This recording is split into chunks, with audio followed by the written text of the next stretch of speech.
सरोज जी, आपका कुछ सवाल है? हाँ। सर, कोरोना के टाइम में एक रिपोर्ट आई थी। वो रिपोर्ट ये थी कि जितने भी कोरोना मरीज हैं उसमें से 1/3 को न्यूरो की समस्या है। क्या जो अब ठीक हो चुके हैं उनके साथ भी यही चीज़ है, और अगर है तो उसे कैसे हम दुरुस्त कर सकते हैं जो कोरोना मरीज कोरोना से ग्रसित हो चुके हैं? कोरोना से बैक पेन या कोरोना से कुछ और? न्यूरो की समस्या से बैक पेन सबसे ज़्यादा उसमें समस्या आती है, पीठ की दर्द। एक कोरोना हिप भी उसको बोलते हैं, कोविड हिप। हाँ, में कोरोना में बहुत सारी प्रॉब्लम्स नर्वस सिस्टम की आई थी। ऑलमोस्ट हर ऑर्गन की प्रॉब्लम आई थी। वो एक वायरल डिसीज़ है, उसने वायरस ने बॉडी के हर हिस्से को इफ़ेक्ट करा। कोई भी ऐसा हिस्सा नहीं था जिसमें वायरस का प्रॉब्लम नहीं हुई है। अब वो जब दर्द होती है तो लोगों को तकलीफ़ बताना भी होती है, बाकी जगह तो लोग टॉलरेट कर लेते हैं। तो लेकिन ये ज़्यादातर सेल्फ लिमिटिंग रहे हैं।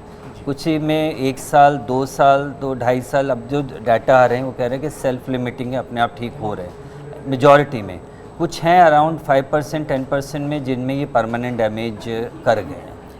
सर, कोरोना का जिक्र निकला है, हमारे टॉपिक से थोड़ा सा अलग है, लेकिन क्योंकि बात निकली है तो बात कंप्लीट कर ही देते हैं। ब्रेन फॉग कोरोना के बाद कुछ लोग ऐसा कहने लगे हैं, या तो एक वहम हो गया है कि भाई मैं भूलने लगा हूँ बहुत ज़्यादा, या मेरी मेमोरी उतनी शार्प नहीं रही है। क्या सच में ऐसा हुआ है या ये मिथ भी है? I don't know, answer scientific answer नहीं है। लोग कह रहे हैं कि हमारी मेमोरी में फ़र्क पड़ा है, और रीज़न ये हो भी सकता है कि जो मेमोरी सेंटर हैं अगर वहाँ पे वायरस इन्फेक्शन है तो मेमोरी इम्पेयरमेंट होगी।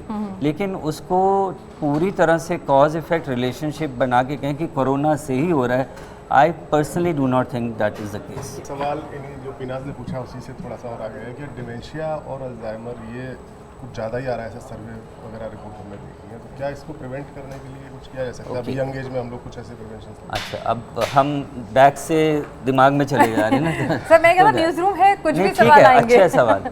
ये पहले डिमेंशिया अल्जाइमर बढ़ रहा है, ये तो फैक्ट है।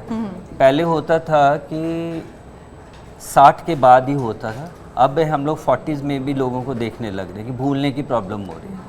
लेकिन अब ये 2 रीज़न है। एक, हम लोगों की जो लाइफ एक्सपेक्टेशंस है वो बढ़ रही है।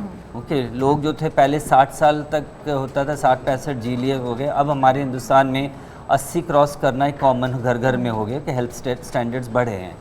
दूसरा ये है कि भूलने के पीछे मेन कारण ये है कि हम लोग सब अपनी लाइफ में कहीं ना कहीं इतने ज़्यादा व्यस्त हैं कि हमारे पास मल्टीपल इनपुट्स दिमाग में आ रही होती हैं, और वो हम कहीं ना कहीं जो हमें याद रहना चाहिए वो लो प्रायोरिटी रह जाता है। आप अपना प्रोफेशन की चीज़ों में इतने ज़्यादा एंगेज होंगे कि आपको पता जी इनपुट जो जा रही है जिसको रजिस्टर होना है ब्रेन में जाके, उसको रजिस्ट्रेशन का टाइम नहीं मिला, और वो नया सिग्नल आ गया, अब उसको वो रजिस्टर, तो आप देखते हैं यार मैं भूल गया।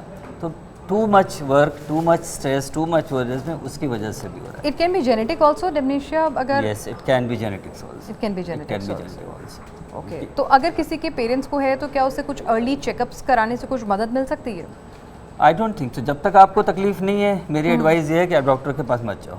नहीं, कई लोग डर रहे हैं, जैसे वन ऑफ माय फ्रेंड, उनके फादर को डिमेंशिया है, तो अभी वो खुद 50 साल के हैं, लेकिन बार बार ये टेंशन उनको, इस चीज़ अभी कुछ हुआ नहीं है लेकिन टेंशन ये रहती है पापा को है तो मुझे भी होगा, पापा उसके को लिए है तो मुझे टेस्टिंग भी होती होगा। है, one can get screening done.